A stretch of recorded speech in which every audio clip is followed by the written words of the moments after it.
Big boss palace ಅಲ್ಲಿ ಈಗಾಗಲೇ ಗೊತ್ತಿರುವಂತೆ 5 ಜನ ಗೆಸ್ಟ್ಗಳು ಬಂದಿರ್ತಾರೆ. ಸೊ ಅಲ್ಲಿರುವಂಥ ಸ್ಪರ್ಧಿಗಳೇ ವೇಟರ್ ಆಗಿರ್ಬೋದು, ಮ್ಯಾನೇಜರ್ ಆಗಿರ್ಬೋದು, ಬೆಲ್ ಬಾಯ್ ಆಗಿರ್ಬೋದು, ಸರ್ವೆಂಟ್ ಆಗಿರ್ಬೋದು, ಕಿಚನ್ ಡಿಪಾರ್ಟ್ಮೆಂಟ್ ಆಗಿರ್ಬೋದು, ಈ ರೀತಿ ಎಲ್ಲ ಕೂಡ ಒಬ್ಬೊಬ್ಬರು ಒಂದೊಂದು ಪಾತ್ರನ ವಹಿಸಿದ್ದಾರೆ. ಸೊ ಇಲ್ಲಿ 5 ಗೆಸ್ಟ್ಗಳಾಗಿ ಬಂದಿರುವವರು ಯಾರಂತ ಗೊತ್ತಿರುವಂತದ್ದೇ ಮುಕ್ಷಿತಾ, ಚೈತ್ರ, ತ್ರಿವಿಕ್ರಮ್, ರಜತ್ ಮತ್ತೆ ಮಂಜು. ಸೊ ಯಾಕೆ ಬಂದಿದ್ದಾರಪ್ಪ ಅಂತಂದ್ರೆ ಮಂಜು ಅವರ ಮದುವೆ ಇದೆಯಲ್ಲ, ಸೊ ಬ್ಯಾಚುಲರ್ ಪಾರ್ಟಿ ಇಲ್ಲಿ ಬಿಗ್ ಬಾಸ್ ಅವರು ಒಂದು ಆಪರ್ಚುನಿಟಿ ಕೊಟ್ಟಿದ್ದಾರೆ ಅಂತ ಹೇಳ್ಬೋದು ಮಂಜು ಅವರಿಗೆ. ಅಂದ್ರೆ ಬ್ಯಾಚುಲರ್ ಪಾರ್ಟಿನ ಇಲ್ಲಿ ನೀವು ಬಂದು ಮಾಡಿ, ಗೆಸ್ಟ್ ಆಗಿ ಬಂದು ನಮ್ಮ ಬಿಗ್ ಬಾಸ್ ಮನೆಯಲ್ಲಿ ನಿಮ್ಮ ಒಂದು ಬ್ಯಾಚುಲರ್ ಪಾರ್ಟಿನ ಅರ್ಚನೆ ಮಾಡಿ ಅಂತ ಹೇಳಿದ್ದಾರೆ. ಸೊ ಬಂದ್ರು, ಸ್ಟಾರ್ಟಿಂಗ್ ಬಂದಾಗ ಗಿಲ್ಲಿ ಮತ್ತು ಅವ್ರ ನಡುವೆ ಆಯ್ತು. ಸೊ ಅದೆಲ್ಲ ಅಲ್ಲಿಗೆ ಮುಗಿದಾಯ್ತು. ಬಟ್ ಅತಿರೇಕದ ವರ್ತನೆ ಯಾರು ಮಾಡ್ತಿದ್ದಾರೆ ಅಂತಂದ್ರೆ ಇಲ್ಲಿ ಮಂಜು ಅಣ್ಣ ಮತ್ತೆ ರಜಿತ್ ಅವರು ಅತಿರೇಕದ ವರ್ತನೆ ಮಾಡ್ತಾ ಇದ್ದಾರೆ ಅಂತ ನನಗೆ ಅನಿಸ್ತಾ ಇದೆ. ಸೊ ಗಿಲ್ಲಿ ಅವ್ರು ಬಂದಾಗಲೇ ಹಾಗಂತ ಅಲ್ಲ, ಸೊ ಬೇಕು ಅಂತ ಮಾಡ್ತಾ ಇದಾರೆ ಅಂತಲ್ಲ, ಸೊ ಅವ್ನು ಇರೋದೇ ಹಾಗೆ ಎಲ್ಲರಿಗೂ ಗೊತ್ತಿರುವಂತ ವಿಷಯ. ಸೊ ಶೋ ನೋಡ್ಕೊಂಡು ಬಂದಿದ್ದಾರೆ ಇವರು. ಸೊ ಯಾವ ರೀತಿ ಅಂತ ಗೊತ್ತಿರುವಂತ ವಿಷಯ. ಸೊ ಹೋಗ್ಬಿಟ್ಟು ಮತ್ತೆ ಅವ್ರನ್ನ ಟ್ರಿಗರ್ ಮಾಡ್ತಾರೆ ಅಂತಂದ್ರೆ ನನಗೇನೋ ಸರಿ ಅನಿಸ್ತಲ್ಲ. ಸೊ ಇಲ್ಲಿ ಗಿಲ್ಲಿ ಮಾತಾಡಿದ ಓಕೆ, ತಪ್ಪು ಅಂತ ಒಪ್ಕೊಂಡ, ನಾನು ಅದನ್ನ ತಪ್ಪು ಅಂತ ಹೇಳ್ತೀನಿ. ಸೊ ಈ ಅತಿಥಿಗಳು ಮಾಡಿದಂತ ಸರಿ ಅಂತ ನೀವು ಹೇಳ್ತಾರ. ಸೊ ಬಂದ ತಕ್ಷಣ ಎಷ್ಟು ಪ್ರೀತಿಯಿಂದ ನಮ್ಮ ಗಿಲ್ಲಿ ಮಂಜನನ್ನ ಮಾತಾಡಕ್ ಹೋದ್ರೆ, ಹೋಗು ಅಲ್ಲಿ ಸೈಡ್ ಬ್ಯಾಗ್ ಇದೆ ಎತ್ತಕೊಂಬ ಅಂತಾರೆ.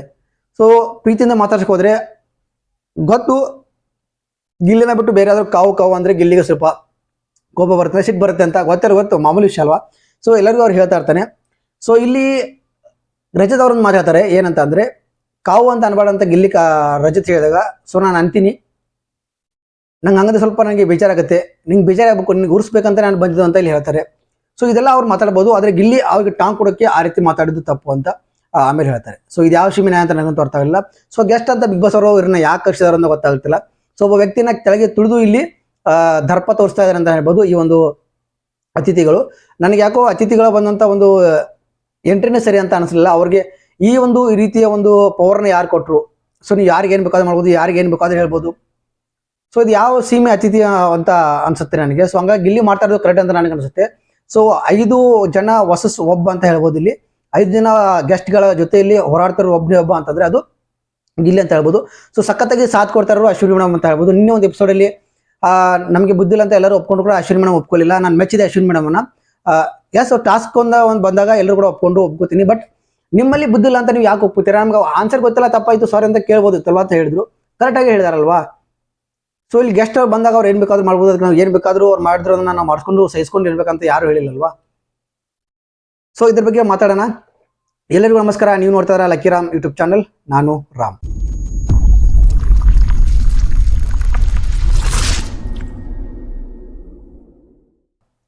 ಸೊ ನನ್ನ ಚಾನಲ್ ದಯವಿಟ್ಟು ಎಲ್ಲರೂ ಸಬ್ಸ್ಕ್ರೈಬ್ ಮಾಡ್ಕೊಳ್ಳಿ. ಪಕ್ಕದಲ್ಲಿ ಕಾಣುವಂಥ ಬೆಲ್ಲೈಕನ್ ಒತ್ತಿದ್ರೆ ನಾನು ಹಾಕುವಂಥ ಪ್ರತಿಯೊಂದು ವಿಡಿಯೋ ನೋಟಿಫಿಕೇಶನ್ ಬರುತ್ತೆ. ಒಂದು ಲೈಕ್ ಅನ್ನು ಕೊಟ್ಟರೆ ನನ್ನ ಚಾನಲ್ನ ಸಪೋರ್ಟ್ ಮಾಡಿ ಅಂತ ಹೇಳ್ತಾ ವಿಡಿಯೋನ ಶುರು ಮಾಡ್ತಾ ಇದ್ದೀನಿ. ಸೊ ಟಾಸ್ಕ್ ಮೇಲೆ ಟಾಸ್ಕ್ ಕೊಡ್ತಾ ಇದ್ದಾರೆ. ಗೊತ್ತಿರುವಂಥ ವಿಷಯ, ಅತಿಥಿಗಳು ಹೊಸ ಸ್ಪರ್ಧಿಗಳ ನಡುವೆ ಒಂದು ಬಿಬಿ ಪ್ಯಾಲೇಸ್ ಅಂತ ಆಗಿದೆ. ಸೊ ಹೋಟೆಲ್ ಅಂತ ಆಗಿದೆ. ಅಲ್ಲಿ ಅತಿಥಿಗಳನ್ನ ಯಾವ ರೀತಿ ಸತ್ಕಾರ ಮಾಡ್ತಾರೆ, ಯಾವ ರೀತಿ ನೋಡ್ಕೋತಾರೆ ಅನ್ನೋದು ಒಂದು ಟಾಸ್ಕ್ ಕೊಟ್ಟಿದ್ದಾರೆ. ಸೊ ಈ ಟಾಸ್ಕ್ ಅನ್ನು ಯಾರು ಏನಾಗ್ತಾರೆ ಅವರು ಒಂದು ವಾರದ ಕ್ಯಾಪ್ಟನ್ಸಿಯಲ್ಲಿ ಆಯ್ಕೆ ಆಗ್ತಾರೆ ಅನ್ನೋ ಈ ರೀತಿಯ ಒಂದು ಕಾನ್ಸೆಪ್ಟ್ ಇದಾಗಿದ್ದು. ಇಲ್ಲಿ ನಡೀತಾ ಇರೋದೇನಪ್ಪಾ ಅಂತಂದ್ರೆ 2 ಪ್ರೋಮೋಗಳು ಬಿಟ್ಟರು. ಬೆಳಗ್ಗೆ ಬಟ್ಟಂತ ಒಂದು ಪ್ರೋಮೋದಲ್ಲಿ ಹೇಳ್ತೀನಿ, ಆಮೇಲೆ ಇನ್ನೊಂದು ಪ್ರೋಮೋದಲ್ಲಿ 2 ಪ್ರೋಮೋಗಳನ್ನು ಈ ಒಂದು ವಿಡಿಯೋದಲ್ಲಿ ನಾನು ರಿವ್ಯೂ ಮಾಡ್ತಾ ಇದ್ದೀನಿ. ಸೊ ಮೊದಲನೇ ಪ್ರೋಮೋದಲ್ಲಿ ಏನಪ್ಪಾ ಅಂತಂದ್ರೆ ಮಂಜಣ್ಣ ಅವರು ಅತಿರೇಕದ ವರ್ತನೆ ಮಾಡ್ತಾ ಇದ್ದಾರೆ. ಗಿಲ್ಲಿನ ಯಾಕೆ ಇಷ್ಟೊಂದು ಟಾರ್ಗೆಟ್ ಮಾಡ್ತಾ ಇದಾರೆ ಅಂತ ನನಗಂತೂ ಗೊತ್ತಾಗ್ತಾ ಇಲ್ಲ. ಸೊ ಜನ ಎಷ್ಟು ಅವ್ರನ್ನ ಹೊರಗಡೆ ಬೇಕೋತಾ ಇದ್ದಾರೆ ಅಂತಂದ್ರೆ, ಹೊರಗಡೆ ಬಂದ ತಕ್ಷಣ ಅವ್ರಿಗೆ ಗೊತ್ತಾಗುತ್ತೆ ನಾನು ಯಾಕಪ್ಪ ಈ ರೀತಿ ಮಾಡಿದೆ ಅಂತ ಅವರು ಅನ್ಕೋಬಹುದು. ಆ ಒಂದು ಕಮೆಂಟ್ಗಳನ್ನ ನೋಡಿಯಾಗಿರ್ಬೋದು, ಮತ್ತೊಂದಾಗಿರ್ಬೋದು. ಸೊ ಇಲ್ಲಿ ಅತಿಥಿಗಳಂತ ಬಂದಾಗ ಅತಿಥಿಗಳಾಗೇ ಇರಬೇಕು, ಅದನ್ನು ಬಿಟ್ಟು ಹೊರತು ನಂದೇ ಆಗ್ಬೇಕು, ಇಲ್ಲಿ ನಾನು ಹೇಳಿದ್ದೇ ಆಗ್ಬೇಕು. ಸೊ ನಾನು ಇಲ್ಲಿ ರಾಜ, ನೀವೆಲ್ಲ ಗುಲಾಮರನ್ನ ರೀತಿಯಲ್ಲಿ ವರ್ತನೆ ಮಾಡ್ತಾ ಇದ್ದಾರೆ ಅಂತ ಹೇಳ್ಬೋದು ರಜತ್ ಹಾಗೆ ಮತ್ತೆ ಮುಂಜಾನೆ ಅವರು. ಸೊ ಇಲ್ಲಿ ಏನಾಗ್ತದೆ ಅಂತಂದ್ರೆ ಟಾಂಗೆಲ್ಲ ಕೊಟ್ಟರೆ ಗೊತ್ತಿರುವಂಥ ವಿಷಯ. ಸೊ ಖಾಲಿ ಗ್ಲಾಸ್ ಕೊಡಂದಾಗ ನೀರನ್ನ ಕುಡಿದು ಕೈಲಿರುವಂಥ ಗ್ಲಾಸನ್ನು ಕೊಡ್ತಾರೆ. ಇದರಿಂದ ತುಂಬಾ ರೋಚಕ ಬೀಳ್ತಾರೆ ಮಂಜು ಅವರು. ಸೊ ರೊಚ್ಚಿಗಿದ್ದೇನು, ಕುರ್ಚನ್ನ ಕೆಳಗೆ ಬಿಸಾಕಿದ್ದೇನು, ಆಮೇಲೆ ಇಲ್ಲಿ ಪ್ಲೇಟ್ ಇರುವಂಥ ಒಂದು ಪ್ಲೇಟ್ ತಳಗೆ ಇರುವಂಥ ಒಂದು ಒಂಥರ ಹಳೆ ಇರುತ್ತೆ, ಅದನ್ನ ಅಲ್ಲಿ ಮೇಲೆ ಎರ್ಚಾಡಿದ್ದೇನು. ಸೊ ಅತಿಥಿಗಳು ಯಾರಾದ್ರೂ ಈ ರೀತಿ ಮಾಡ್ತಾರ? ಸೊ ಇಲ್ಲಿ ಹೋಟೆಲ್ ಅವರು ಅಥವಾ ಈ ಒಂದು ಬಿಬಿ ಪ್ಯಾಲೇಸ್ ಅವರು ಮತ್ತೆ ಏನಂತೆ ನಾವು ಇವ ಸಪ್ಲೈಯರು ಅವರು ಏನು ಮಾಡಂಗಿಲ್ಲ. ಸೊ ಇವರು ಏನ್ ಬೇಕಾದ್ರೂ ಮಾಡ್ಬೋದು ಅತಿಥಿಗಳು. ಸೊ ಇದ್ಯಾವ ಸೀಮೆ ನ್ಯಾಯ? ಸೊ ಇಲ್ಲಿ ಏನಾಗ್ತದೆ ಅಂತಂದ್ರೆ ಇದೆಲ್ಲ ಆದ್ಮೇಲೆ ಗಿಲ್ಲಿ ಅವ್ರಿಗೆ ಒಂದು ಪನಿಷ್ಮೆಂಟ್ನ ಕೊಡ್ತಾರೆ. ಏನಪ್ಪಾ ಅಂತಂದ್ರೆ ಗಿಲ್ಲಿ ಊಟ ಮಾಡಬಾರ್ದು, ನಿಮ್ಗೆಲ್ಲರೂ ಗಿಲ್ಲಿನ ನೀಡಬೇಕು, ನಿಮ್ಗೆಲ್ಲ ನೀಡಿದಾದ್ಮೇಲೆ ಲಾಸ್ಟ್ ಎಲ್ಲ ಊಟ ಮಾಡ್ಬೇಕಂತ ಆರ್ಡರ್ ಕೊಡ್ತಾರೆ. ಆರ್ಡರ್ ಕೊಡೋಕೆ ಇವ್ರು ಯಾರ್ದು ಗಿಲ್ಲಿ ಕೇಳ್ತಾರೆ. ಕರೆಕ್ಟ್ ಆಗಿದೆ, ಇವ್ರು ಯಾರು ಆರ್ಡರ್ ಕೊಡೋಕೆ, ನಿಮ್ಮ ಆಟ ಏನಿದೆ, ನೀವು ಎದಕ್ಕೆ ಬಂದಿರೋ ಅದನ್ನ ಮಾಡ್ಕೊಂಡು ಹೋಗಿ, ಆರ್ಡರ್ ಕೊಡುವಂಥದ್ದು ನಿಮ್ಗೆ ಏನಿದೆ. ಸೊ ಇಲ್ಲಿ ರೂಲ್ಸ್ನ ಆ ಮಾತನ್ನ ಕೇಳದೆ ಇದ್ದಕ್ಕಾಗಿ ನಿಮ್ಗೆ ಬುದ್ಧಿ ಇಲ್ವಾ, ಹುಚ್ಚರ ನೀವು, ಅಷ್ಟು 12 ಜನರ ಅವನ್ನ ಸಂಭಾಷಕಾಗ್ತಲ್ಲ ಹಂಗೆ ಹಿಂಗೆ ಅಂತ ರೊಚ್ಚಿಗೆ ಮಾತಾಡ್ತಾರೆ. ಸೊ ನಾಳೆ ನಾನು ತೋರಿಸ್ತೀನಿ ಏನು ಅಂತ ಇಲ್ಲಿ ಹೇಳ್ತಾ ಇರೋದಾಗಿರ್ಬೋದು. ಸೊ ಇದೇನು ವರ್ತನೆ ಅಂತ ನಂಗೆ ಗೊತ್ತಾಗ್ತಲ್ಲ. ಸೊ ಬಿಗ್ ಬಾಸ್ ಅವರು ಇವ್ರನ್ನ ಗೆಸ್ಟ್ ಅಂತ ಕರ್ಕೊಂಡು ಬಂದು ಈ ರೀತಿ ಯಾಕೆ ಮಾಡಿಸ್ತಿದ್ದಾರೆ, ಗಿಲ್ಲಿನ ಏನಾದರೂ ಇಲ್ಲಿ ಕೆಳಗೆ ತುಳಿಯಕ್ಕೆ ಮಾಡ್ತಾರೆ ಅಂತ ನನಗಂತೂ ದೇವರಾಣಿ ಗೊತ್ತಾಗ್ತಿಲ್ಲ. ಸೊ ನಿಮ್ಗೆ ಏನಾದರೂ ಗೊತ್ತಾದ್ರೆ ಕಮೆಂಟ್ ಮಾಡಿ ಹೇಳಕ್ಕೆ ಇಷ್ಟಪಡ್ತೀನಿ. ಸೊ ಈ ಮದುವೆ ಪ್ರಮೋದಲ್ಲಿ ಇದಾಗಿದೆ. ಸೊ ಗಿಲ್ಲಿನ ತುಂಬಾ ಗೋಳು ಹಾಕೊಂಡಿದ್ದಾರೆ. ಲೈವ್ ಎಪಿಸೋಡ್ ನೋಡಿದ್ರು ತುಂಬಾ ಜನ ಹೇಳ್ತಾ ಇದ್ರು ಸೀರಿಯಲ್ ಉಡಿಸಿದ್ದಾರೆ ಅಂತ ಗಿಲ್ಲಿಗೆ.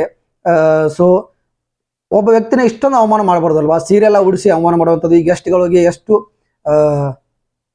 ಬುದ್ಧಿ ಇದೆ ತಲೆಯಲ್ಲಿ ಅಂತ ನನಗಂತೂ ಗೊತ್ತಾಗ್ತಲ್ಲ. ಸೊ ಅಶ್ವಿನಿ ಅವರು ನಂಗೆ ಒಂಥರ ಅವ್ರು ನೋಡಿ ಪಾಪ ಅಂತ ಅನ್ಸ್ಬಿಡ್ತೆ, ಗೊತ್ತಿಲ್ಲ ಅವ್ರ ಕಂಡ್ರೆ ನಂಗೂ ಆಗಲ್ಲ. ಬಟ್ ಈ ಒಂದು ಸನ್ನಿವೇಶ ಬಂದಾಗ ಮೋಕ್ಷಿತಾ ಅವರು ಅಶ್ವಿನಿ ಅವ್ರ ಹತ್ರ ಮಾಲಿಶ್ ಮಾಡ್ಕೋತಾರೆ, ಕಾಲೆಲ್ಲ ಒತ್ಕೋತಾ ಇದ್ದಾರೆ. ಅತಿಥಿಗಳು ಸತ್ಕಾರ ಮಾಡುವುದು ಇದು ಓಕೆ, ಒಪ್ಕೋತೀನಿ. ಬಟ್ ದೊಡ್ಡವರಾದವರು ಚಿಕ್ಕವರ ಕಾಲನ್ನ ಒತ್ತುವಂಥದ್ದು ಟಾಸ್ಕ್ ಇದ್ರೂ ಕೂಡ ಇದನ್ನ ಮನ ಮಾಡ್ಬೋದಾಗಿತ್ತಲ್ಲ ಮೋಕ್ಷಿತಾ ಅವರು, ಬೇಡ ಅನ್ಬೋದಾಗಿತ್ತಲ್ವ. ಸೊ ನನಗೆ ಯಾಕೋ ಇದು ಕೂಡ ಸರಿ ಅನಿಸಿಲ್ಲ.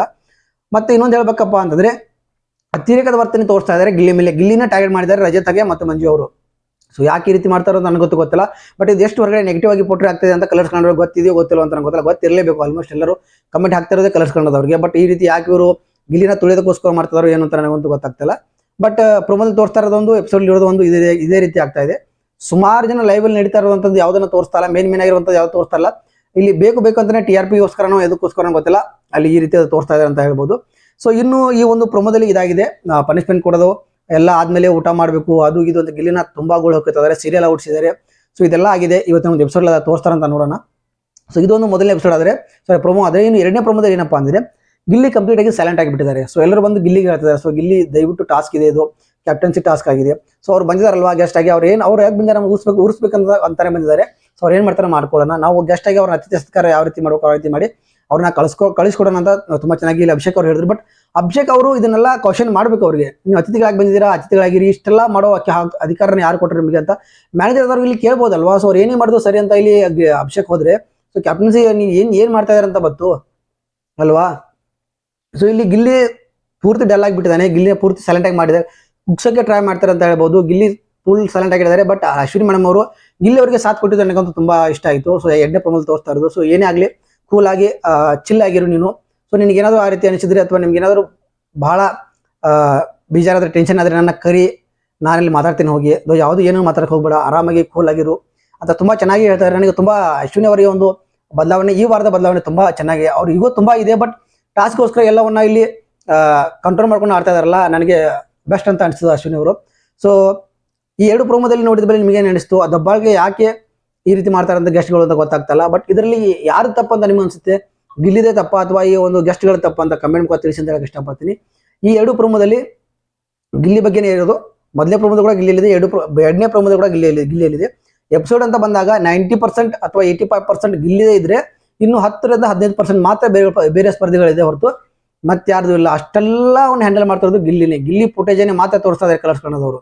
ಸೊ ಹೀಗಾಗಿ ಗಿಲ್ಲಿನ ಯಾಕೆ ನೆಗೆಟಿವ್ ಮಾಡೋಕ್ಕೆ ಟ್ರೈ ಮಾಡ್ತಾರೆ ಅಂತ ನನಗಂತೂ ಗೊತ್ತಾಗ್ತಿಲ್ಲ. ನಿಮ್ಗೆ ಏನಾದರೂ ಗೊತ್ತಾಗಿದ್ರೆ ಕಮೆಂಟ್ ತಿಳಿಸೋದಕ್ಕೆ ಇಷ್ಟಪಡ್ತೀನಿ.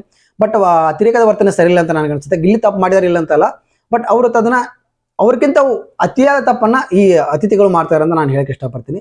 ಸೊ ನಿಮ್ಗೆ ಏನಿಸುತ್ತೆ ಕಮೆಂಟ್ ತಿಳಿಸೋದಕ್ಕೆ ಇಷ್ಟಪಡ್ತೀನಿ. ವಿಡಿಯೋ ಇಷ್ಟ ಆದರೆ ಲೈಕ್ ಮಾಡಿ, ಶೇರ್ ಮಾಡಿ, ಸಬ್ಸ್ಕ್ರೈಬ್ ಮಾಡ್ಕೊಂಡು ಸಪೋರ್ಟ್ ಮಾಡ್ತೀನಿ ಅಂತ ವಿಡಿಯೋ ಮುಗಿಸ್ತಾನೆ. ಸಿಗ್ತೀನಿ ಮತ್ತೊಂದು ವಿಡಿಯೋದಲ್ಲಿ ಹೇಳ್ತೀನಿ ಎಲ್ಲರಿಗೂ ನಮಸ್ಕಾರ.